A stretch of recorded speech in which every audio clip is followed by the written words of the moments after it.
Hey, folks. Erick Stakelbeck here. Welcome to the Watchman Newscast Livestream. In a minute, our good friend Yair Pinto and Mati Shoshani from TBN Israel will be joining me for some great breakdown analysis of the situation right now on the ground in God's land and how it affects you no matter where you live.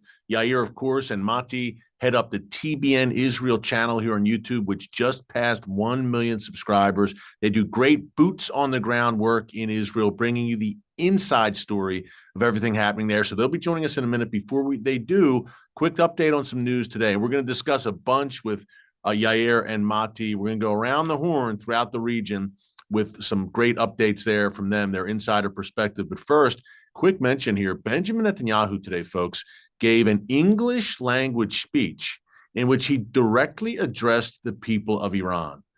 This is very important. And you see the title of today's live stream, that he's threatening to cripple Iran's economy. That threat is against the regime, not against the Iranian people. What Netanyahu is trying to do is alert and inform the Iranian people about the consequences of their regime and how this is now spiraling out of control in terms of what those consequences will be, again, for the people of Iran. Here's what Bibi said today. I'm just reading this straight from the Times of Israel. He said that a third Iranian attack, which Iran is threatening right now, a third direct Iranian attack against Israel would, quote, simply cripple Iran's economy. And by the way, this is the second English language statement that Bibi has given to direct video addressed directly to the Iranian people over the past few months. He says, a few weeks ago, I spoke directly to the people of Iran. Millions of people around the world, millions in Iran saw that video. And after they saw it, many Iranians reached out to Israel. So today I want to once again address the people of Iran. An Iranian attack against Israel, again, this would be the third in the span of 6 months, would, quote, rob you of many more billions of dollars, Netanyahu said. And he cited the October ballistic missile attack on Israel that cost Iran $2.3 billion. So the largest ballistic missile attack in military history, 200 ballistic missiles launched from Iran against Israel, cost over $2 billion. And that's money that could have gone to the Iranian people, that the Iranian regime just pours continuously into their war machine and into their terror proxies like Hezbollah and Hamas, again, to the misery and the detriment of the Iranian people, who are the main victims of this wicked regime. Netanyahu went on to say that another attack would lead to the crippling of Iran's economy, and that if Iran attacks Israel again, Israel will seek to cause significant economic damage to Iran. And what he means by that is very clear. Economic damage, we're talking Iran's oil infrastructure.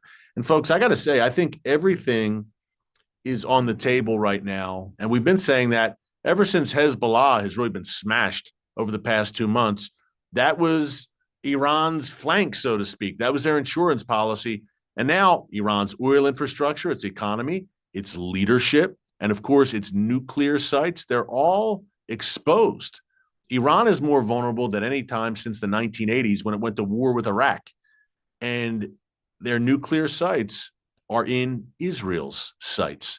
Let's just say that. And now Donald Trump about to take the position of president in the United States. Once again, this is Iran's worst nightmare. So everything is working against the regime right now in Tehran. And yet they're still levying threats against Israel. And Netanyahu said, not a wise move. He went on to say that the billions that Iran spent on ballistic missiles, could have added billions to Iran's transportation budget, to its education budget. But instead, Bibi said, Khamenei exposed the regime's brutality and turned the world against your country. He robbed you of money that should have been yours. Very true, all of it. All that money that could be going to build schools and playgrounds and hospitals in Iran is used by the regime to supply to Hezbollah, Hamas, to destroy schools, playgrounds, and hospitals in Israel. So really important Netanyahu's speech today, I believe. And the Iranian people, very smart people with a proud ancient history. Remember, Iran's a Bible land. That's ancient Persia, modern day Iran. Think of Esther, Mordecai, Cyrus, and Darius from your Bible. So hopefully the people of Iran are listening. And look, Donald Trump, coming back into office cannot be understated, and what that's going to do for the Middle East. So we live in very interesting times. I'll discuss it in a minute with Mati and Yair, but real quick mention also, Israel said today, the IDF, that the vast majority of Hezbollah's military infrastructure and capabilities in Beirut have been destroyed.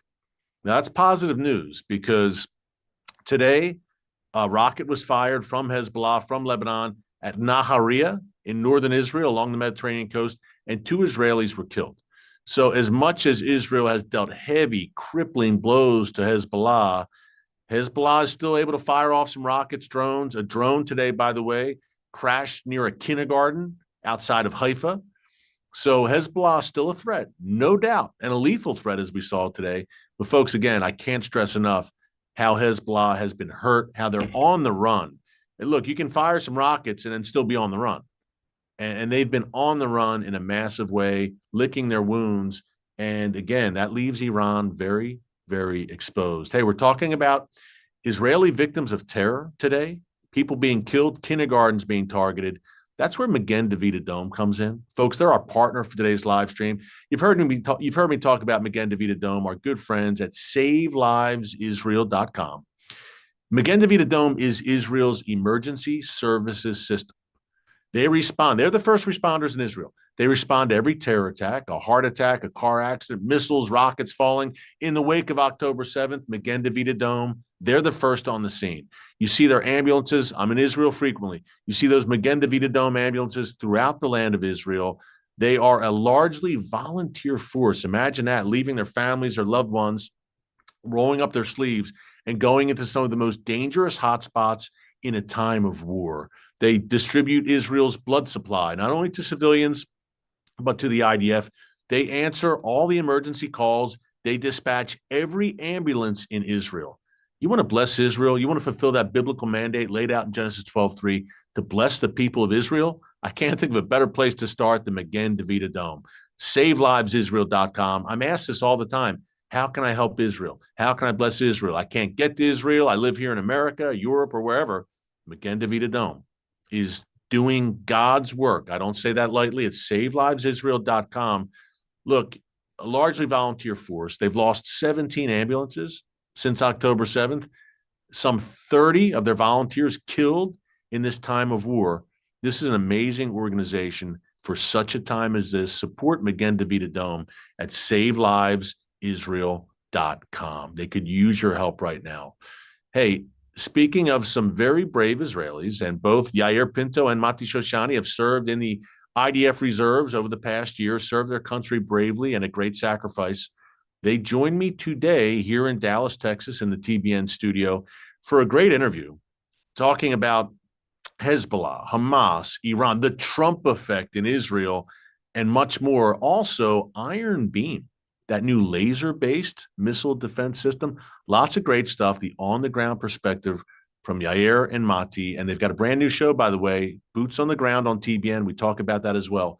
Take a look. My exclusive sit-down with Yair Pinto and Mati Shoshani of TBN Israel. And we are joined by our good friends, TBN Israel correspondents, and host of the brand new show, folks, Boots on the Ground, filmed on location, on the ground, in God's land, on TBN. You can see it every Thursday night, 9:30 p.m. Eastern Time. The one and only Mati Shoshani, Yair Pinto of TBN Israel. And folks, their channel just passed 1 million subscribers. Incredible things happening. We're going to talk about that as well. But you just returned from Hezbollah tunnels. You were both in these tunnels. I'd like to get both of your takes on what exactly you saw. Yair, start with you. Then Mati, I'd like you to weigh in as well. Okay, just imagine this. You cross the border, maybe a 10-minute drive. Okay, so it's like 200 meters away from the Israeli borders into Lebanon, into a village, a civilian village. And then just next to a house, in the backyard of a house, there's this 1 meter by 1 meter, which is like maybe 3 feet by 3 feet of an entrance that you open hatch. You go downstairs, there's concrete steps. You walk down like maybe 4 stories down into the ground. And then you just keep walking, and it's all filled with cement, with electricity, with running water, toilets, and then, of course, rooms filled with equipment, military-grade equipment, RPG rockets, AK-47s, and basically everything that a civilian can go into the tunnel with even flip-flops and then exit next to the Israeli border on a different shaft, a full-blown terrorist wearing all the gear, equipment, and the weapons he needs. Yards from Israel's northern border. Yeah, I mean, it's a beautiful area, by the way, that countryside in southern Lebanon. But, guys, I would think that Hezbollah and, by extension, its masters in Tehran must have spent millions upon millions of dollars I think it's more. building these tunnels up. I think it's billions of dollars. You look at Billions. you look at the size of the infrastructure. Again, this isn't the Gaza Strip where you can use like a pickaxe and like go through the limestone. It's not sand. Hard rocks. Some of it basalt, so it's like a lava volcanic rock. Heavy machinery, explosives. They're drilling them with like the diamond cutters, the round ones. One by one. It's days of work to cut a foot, and they have the tunnel. We went, by the way, over a week span to 2 separate tunnel systems.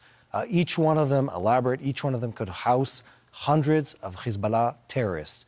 Now, some might watch this and say, on other channels perhaps, they'd say, "Oh, look, this isn't against the civilian people. These are Hezbollah warriors targeting Israeli soldiers." That's a lie. Yes. They're on the border, and it's every time, without any exceptions to the rule. It is one village next to Israeli civilian population. Yeah. And the whole goal, the whole Hezbollah MO, sort of mode of operations for a war case, was that they want to go into Israel, surprise an Israeli community, kill, maim, and take hostage hundreds of Israelis across the border. Same as October 7th. That's same or Hamas did. worse. But worse because Hezbollah is a much more powerful Look, foe. the Hamas surprised us with the quality of their warfare and the number of their soldiers. Yeah. Hezbollah have been something we've been, and I'm not afraid to use this word, fearful and concerned about for decades. They're highly trained. Some of them are war-seasoned warriors. They're tens of thousands of fighters. It's estimated there are close to 80,000 fighters before this war started. Many of them battle-hardened. Many of them fought in battle-hardened. Syria. In the Syrian civil war, And again, and inside the Lebanon also. Vicious fighters, heavily equipped. And again, you look at this whole mechanism. And for me, it was just this moment after moment of clicking in the head of like, wait a minute, they're spending this much money on destroying civilian life in Israel. I'm the son of an engineer. I'm going through the tunnels. Like, this is unbelievable. Look at the level of construction. The electricity is done to spec. There's water systems, there's lighting, there's plumbing, they have bathrooms, showers. They had what's it called? Sprinklers. Yeah, sprinkler against the fire systems. in the tunnels. In the tunnels. Billions of dollars worth. Exactly. And all, Monty, as you said, all devoted and dedicated to murder and mayhem. And what's the trade-off here? And I think this is important to discuss. So it could have gone one of two ways. The people of Iran who say that they're promoting this, this specific type of, Shia Islam, they're saying this is God's will. God has, Allah has sent us to do this task. And what is the outcome of their task? They're taking their people's money and their people themselves, because they physically shipped people to Lebanon. They're taking them and they're training them and they're spending money and they're spending resources on bringing destruction and death, not just to the people of Israel. Hezbollah fighters have brought death and destruction throughout the Middle East. They've bombed American civilians, American Marines. They've blown up buildings around the world. Iranians have done the same. They've hurt more Muslims than they have hurt Jews in my lifetime. So again, it's this force of evil that is spending money and time and the future of its own people to bring death and destruction around the world. And I think Douglas Murray frames this beautifully. He's great. He's amazing. He talks about Hamas, Hezbollah, just this, let's call it this radical Muslim axis as being a death cult. And it is. Yes. You look at the outcome of everything they've done, everything, and it breeds death and it breeds destruction and it brings backwardness and it destroys the economy. And then you look at the Israeli people. We're not perfect. God chose us despite of who we are, not because of who we are. Let's be honest here. 100%. 100%. When you look at the population and the war and the pressure, it brought out something good in the people. It brought a sense, I'm thinking of everything we've experienced, a sense of unity, a sense of love, a sense of camaraderie in our people that is admirable in my mind.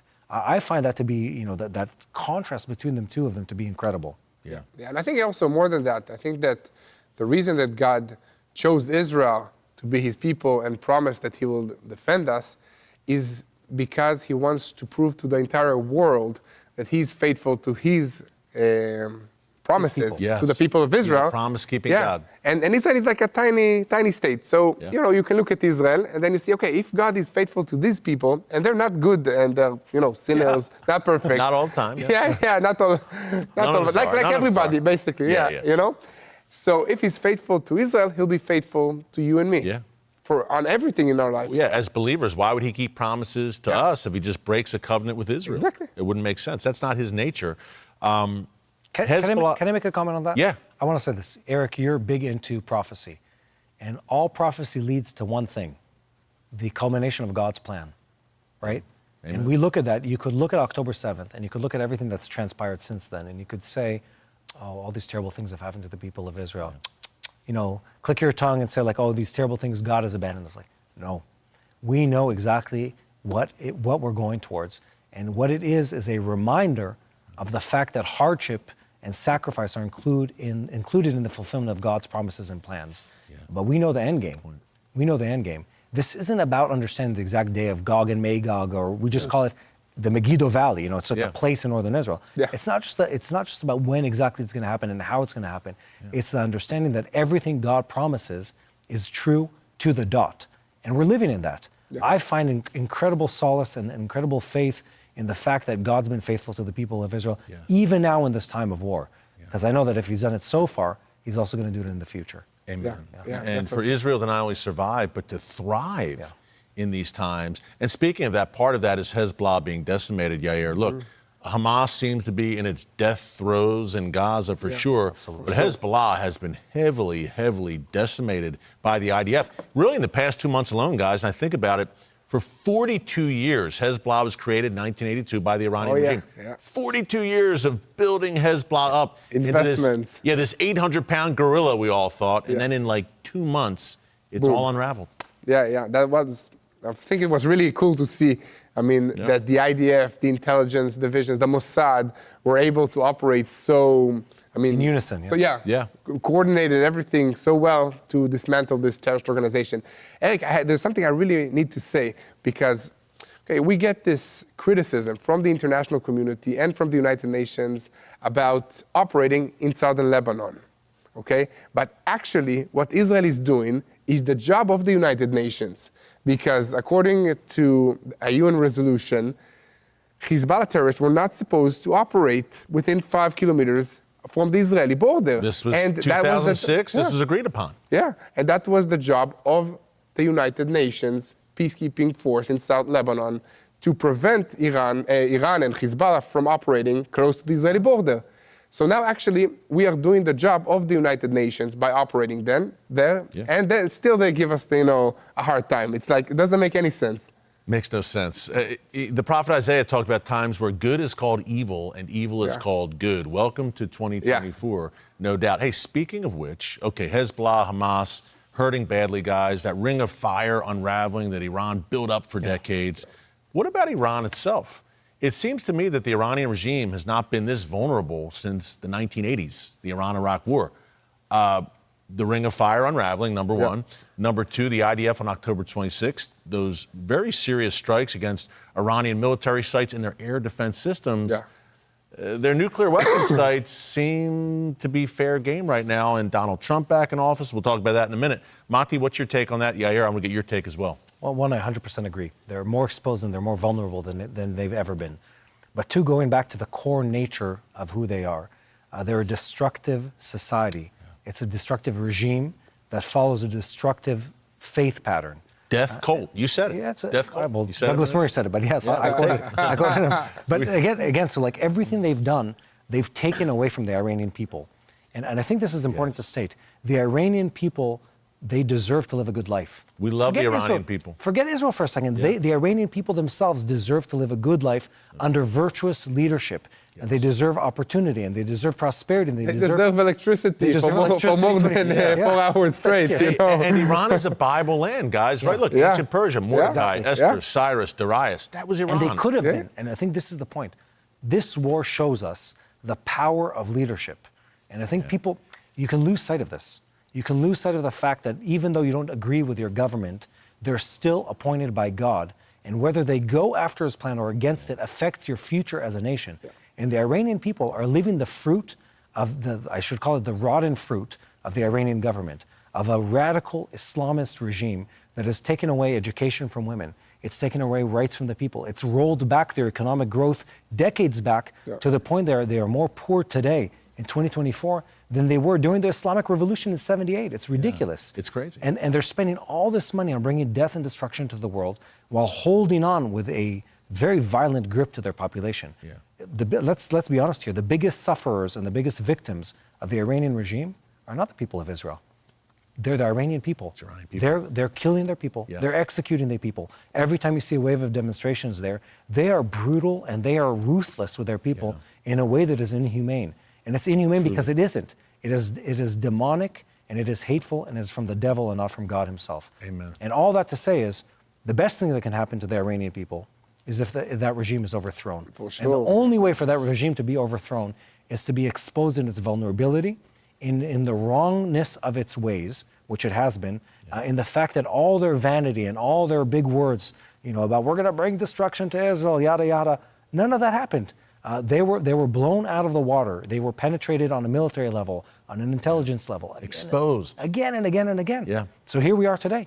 And all I can do is pray that their government topples and falls and that a different and more virtuous leadership can take its place. Amen. And speaking of which, Donald Trump, welcome back to the White House. Come January 20th, the new sheriff in town. What bearing does that have, Yair, on the future of the Iranian regime and perhaps their nuclear sites? Prime Minister Netanyahu said he and Trump have already spoken 3 times in the past week alone. The BBC said, look, they're completely aligned on Iran.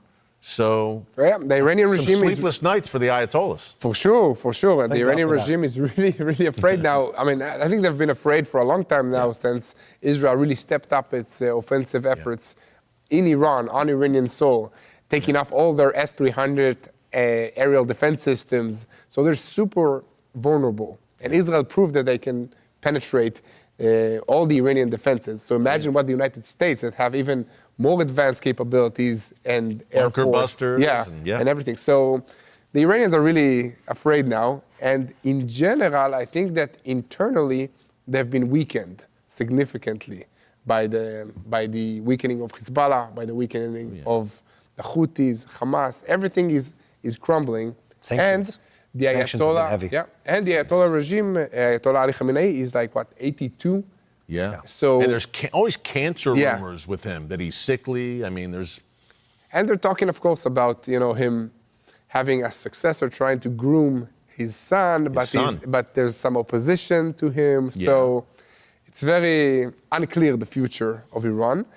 But we should pray for the Iranian people. I love the Iranian people. On our shows, we get comments from Iranians saying, we love Israel, we pray for Israel, we stand with you. Right. And we had amazing relationship with Iran in the past. Before 1979, it can happen again. Yes. Yeah. It can. I think, look, Cyrus was a Persian king who was great to the Jewish people. Let them go back to Jerusalem, rebuild the temple. I know you want to talk about Iron Beam as well. I do, yes. But Mati, before we get to that, quick question. Donald Trump makes me think Abraham Accords, Saudi-Israel peace. It seems it's all on the table now. It's a new day. We're excited. I think everyone in Israel, everyone in the Middle East is excited to see Donald Trump back in the White House. He's not a perfect individual, but no leader is a perfect individual. We don't need to get confused by that. Yeah. He's done things for Israel that surpass almost any other U.S. president. And he's done them systematically. He's been a man of his word when it comes to Israel. Yeah. He said he cares about Israel. He says that he looks at Israel through a biblical perspective, and he's acted accordingly. He did that through the previous American ambassador to Israel, David Friedman, moving the embassy to Jerusalem, recognizing the Golan Heights as part of Israel, standing up for Israel again and again and again, supporting us financially and on a military level. He has done a lot for the state of Israel. Yeah. And now, my perspective is he seems more mature, far more cohesive in his battle plan, let's call it, for the Middle East. And again, the Abraham Accords, just to put this in perspective, you could take 5 lifetimes of diplomacy. People wouldn't do what Donald Trump did in a year in the Middle East. Let's be honest here. And again, this isn't personal against President Obama, but what Obama destroyed in the Middle East in a single visit, going through and just showing the weakness of the U.S. As sort of like the peacekeeper of the Middle East, Donald Trump in a single year of the Abraham Accords transformed. And he can do that again. And I'd say it's the soil is ripe for the taking. You have the Saudis who are waiting for that kind of agreement to happen. They're waiting. They are. And every other country around the Middle East is looking to see what is the man in the White House going to do. And when he does the right thing, and it seems he's positioned to do exactly that, it can transform our life. I mean, on every level. Yeah. I want to talk about, speaking of which, are these prophetic times? I want to close with that. But before we do, guys, Iron Beam, this brand new high-tech Israeli missile defense system, it is not science fiction. It's really happening. Yeah, it's really happening. And just to put everything in perspective, okay, so Israel has this Iron Dome anti-rocket defense system that is very effective in terminating any kind of projectiles, rockets that are fired towards Israel. But it's very expensive. Each rocket is like $50,000. So imagine we've been fired in the past year by, I don't know, thousands and thousands, tens of thousands of rockets. Too many. Yeah, and for the enemy, it costs almost nothing to create these rockets because sometimes it's just a pipe with some irrigation or chemicals, and launched then they out launch of someone's home Yeah. in Lebanon or Gaza. Exactly. So finally, after many years of development, Israeli defensive companies were able to create Iron Beam, which is basically a sophisticated laser beam that creates a laser that raises the temperature of the rocket to 5,000 degrees or something like that, super high, and basically disintegrates it in the air. And the cool part about it is that it costs only the electricity, so a few shekels, meaning a few dollars, to intercept a missile instead of $50,000. And this will be operational 2025. Soon? Wow. Yeah, so soon. It is nearly Very upon soon. us. That's a game changer in the expense of the defense industry. But at the beginning, it's not going to be a full replacement of the Iron Dome anti-rocket defense system. It's an addition to it because it has some weaknesses. For say, if the weather is not clear, it's not as effective as the Iron Dome anti-rocket defense system. So it's in the beginning, it's complementary to the existing systems. A lot of excitement in Israel about this. So everybody is super exciting because it's really a game changer, and there's no sound. So it's not disruptive of their normal lives. Wow. So it's not like you see a missile being fired, you hear explosions, it's scary to the kids because it's just quiet. And another example of Israeli innovation, which you guys have both covered over the years. Israel just a blessing, a light to the nations yet again. Speaking of which, I think a good way to close. Yair, I'll start with you, then Mati, you can close us out. Prophetic times, do you get the sense? Just sitting here in America, and I visit Israel frequently, of course, it seems God is on the move in Israel and America, and that evil, for the first time in a long time, seems to be on the run right now, at least temporarily. Evil is relentless, sadly, but evil's been put to flight, and it seems like good things are happening. Yes, I see the potential for cooperation between Jews, Israelis, and Arabs all across this region, which will be amazing if it's through the Abraham Accords or just between the relationship between Israel and the Palestinians. I mean, we see videos of Palestinians in the Gaza Strip that are condemning Hamas and saying, Israel and the Jewish people are the ones that giving us food for the past year. Throughout this war. They're finally waking up. Yes, finally. So I'm very optimistic to see that, I mean, the future and what God has in store for this region, for the Middle East. And you mentioned, we did an interview before this, Yair, you mentioned Isaiah 19, that highway, eventually that highway from Assyria down through Israel into Egypt. Mati, thoughts? Prophetic times right now? I guess we're always in prophetic times, but we're always in the prophetic times. Yeah. The biggest timestamp that can actually be undisputed about is 1948, the ingathering, the return of the Jewish people to the state of Israel, and everything since then has sort of been a sped-up version of everything we know about end times. And I'll say this: I think it's important also to note, if God wanted us to fully understand exactly everything that's said about the end times, He would have made it clear. It's vague for a reason, because we're supposed to live today's life, not tomorrow's life. And at the same time, this past 13 months, for me specifically, and I think for many people around the world, is a reminder that we live in a world that is not just political or economic or, personal. It is a world of narrative and belief battles. It's a battle over who your God is and what your God is doing for your people. And in my mind, that puts us all back into the story that we're living in. It's a story of the Jewish people who've been living in God's promise for millennia, 3,000 years now. and in a way that is, that in real time, impossible to see God's hand. In retrospect, it seems almost obvious how effective and accurate God is in redirecting history exactly according to his plan. So we live in a confusing time, and we live in a hard time, and at the same time, those sentiments, when we'll look back, we'll say it is apparent and it is obvious that God has been working here, all to his ultimate goal. And that gives me safety, that gives me peace in where we are today. Yeah, and he's bringing, it is a confusing time. It's murky, some of it, guys, but Monty, as you said, God will bring clarity. And I think he is right now, and moral clarity, which we need more of, and which you guys bring every week, every Thursday night, boots on the ground, 7:30 p.m. No, I'm sorry, 9:30 p.m. Eastern time on TBN. And of course, check out Stakelbeck tonight while you're there as well every night. But boots on the ground, guys, real quick before we go, this is exciting. On the ground reporting. Yeah. I mean, the dynamic duo here together, co-hosting this show. Tell us more about Boots on the Ground. Well, it just started on October 7, actually, with a cell phone. We thought, okay, Israel is being attacked. The world, and especially the Christians around the world, should know and should pray for the situation. Yeah. And we realized that the information that is coming out and that is being presented throughout media networks around the world is not accurate or is biased towards the other side, which is the terrorists that attacked us. Yeah. So we decided, okay, we're with TBN, we have a platform, we have people that are keen on knowing what is happening in Israel and they want to pray. So that's how we just started. Every day, another report, another report. Yeah. Today, by the way, is the 404th day of reports of Boots on the Ground. Wow. And we started, of course, on YouTube. And the past 3 weeks, we've been on TBN, broadcast. Yeah. It's been an amazing journey to see how God can take challenging times and turn them into opportunities to share his love. Yeah, So Mati, to be on the ground like that, Yair well said, and to be on the ground and bringing that kind of reporting from Israel, it's pretty amazing, and it's not very common. What you guys are doing is really outside the box, especially for an American audience to see that. I appreciate you saying that. I think what's been working, and I'm saying this looking back at what we've done, is I won't say this about you, Yair's been sort of natural about this. You always think you have to have the perfect story and the perfect message.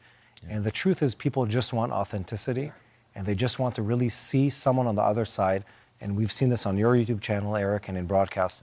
They just want to see someone who they can personally identify with. This guy seems like, or gal, like they're a legit individual. Yeah. They seem like they're telling the truth, and it's unfiltered. And I think the organic sense of it and the fact that it's clearly like this is just a guy saying what he's experiencing, reporting on news that is it's not elaborate, it's not over fancy, it's just it. And that's what people want. They want to know what's happening, and they carry a seed in their heart of care and belief and prayer for the people of Israel and the state of Israel. And it's clicked. I think the response has been much more than we could have expected. It's much more than we could have expected. It's been amazing. Folks, at TBN Israel, right here on YouTube, and of course, every Thursday night, 9:30 p.m. Eastern Time, Boots on the Ground, Yair, Mati. Guys, this was great. Thank you so much. We'll do it next time in Jerusalem. For sure, Erick. Yeah, I'll take you on that. We'll do it. We'll do it. God bless you guys. We'll see you again soon. Hey, everyone. Thanks for checking out the Watchman Newscast. Make sure you hit the subscribe button so you never miss an upload, and tap the bell icon so you're notified every time a new video is posted. And don't forget to share your thoughts, insights, and comments below. Thanks for watching. We'll see you back here tomorrow.